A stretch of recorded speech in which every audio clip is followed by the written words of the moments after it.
It all started on a warm summer morning when I got a letter from the HOA accusing me of trespassing on their property. I was shocked and a little amused because the land they were talking about wasn't theirs at all. It was mine.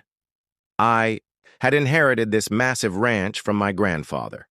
It included rolling green fields, a peaceful lake, and a small wooden cabin that had stood for decades.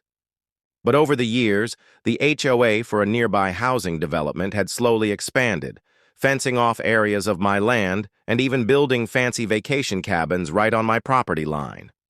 At first, I let it slide, thinking they'd made an honest mistake, but now they were calling me the trespasser.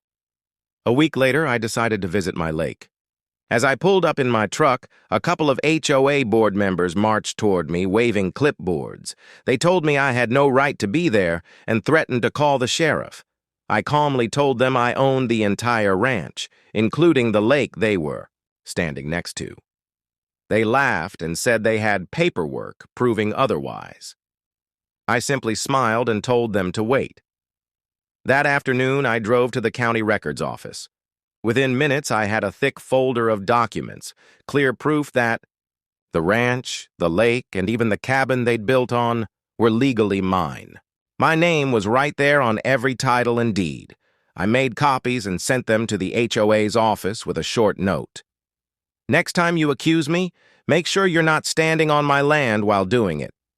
A few days later, I went back to the lake.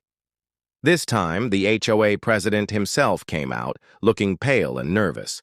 He admitted they had built their cabins partly on my property and asked if we could work something out.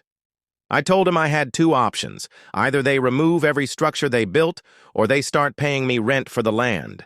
His jaw dropped, and I could see the anger building, but he knew they didn't have a choice. In the end, they agreed to pay rent for the cabins and keep their people away from my lake unless invited. The trespassing accusation turned into a very expensive mistake for them. And for me? I now get a monthly payment just for letting them keep what they built.